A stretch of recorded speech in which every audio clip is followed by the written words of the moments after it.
Magandang araw sa lahat! So, nandito naman po ako para i-share sa inyo ang mga naganap noong June 8.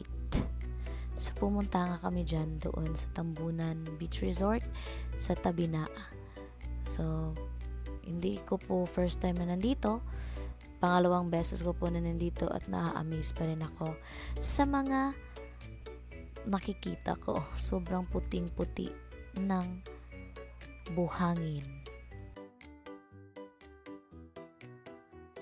Sa mga bandang alas 4:30 kami ay bumiyahe galing ng Pagadian City at nakapunta kami dyan sa Tambunan Beach Resort sa tabi na Zamboanga del Sur ng mga alas 6:30 na din. So, madilim-dilim na.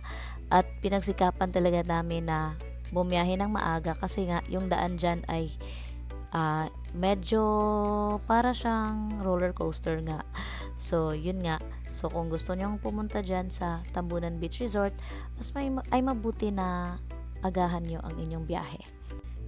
Kasi nga, ang daan ay medyo delikado kasi para siyang roller coaster.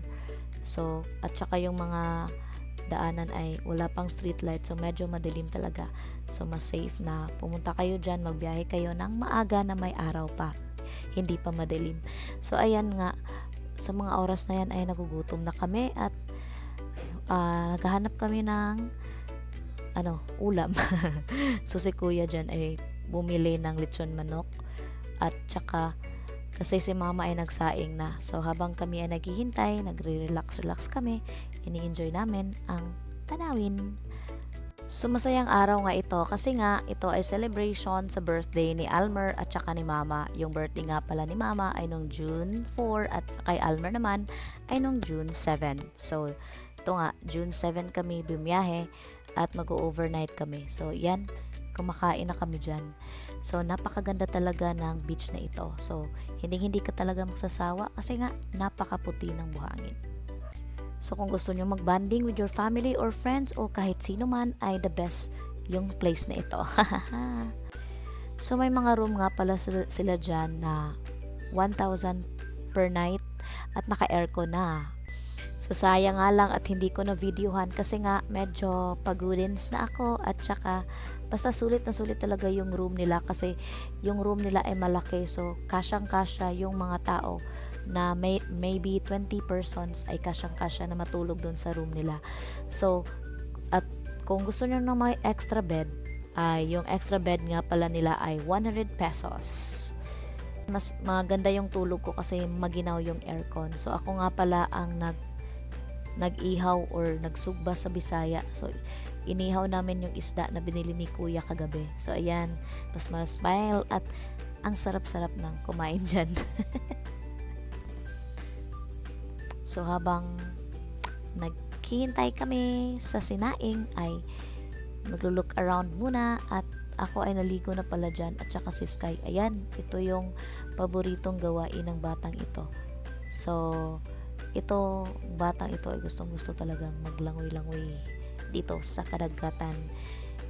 So, nung kagabi pa nga siya gustong maligo, kaya nga lang gabi na. So, sinabihan ko na matulog muna tayo ng maaga at nang sa tomorrow o kinabukasan ay maligo tayo ng maaga.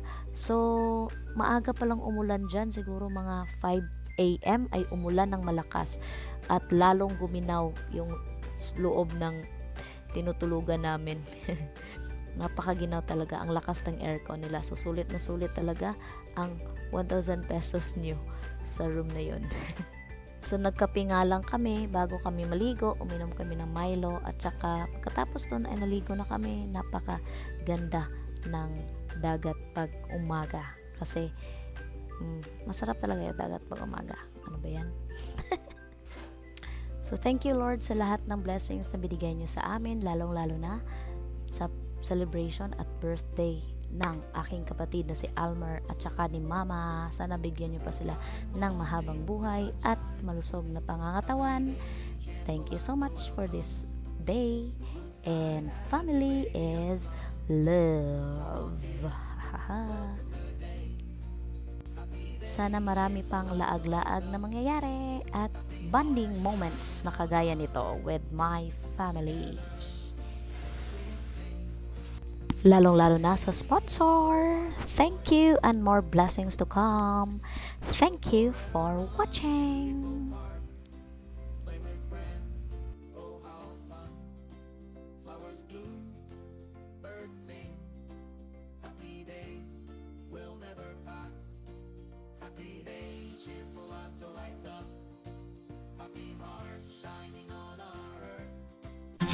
Happy birthday to you.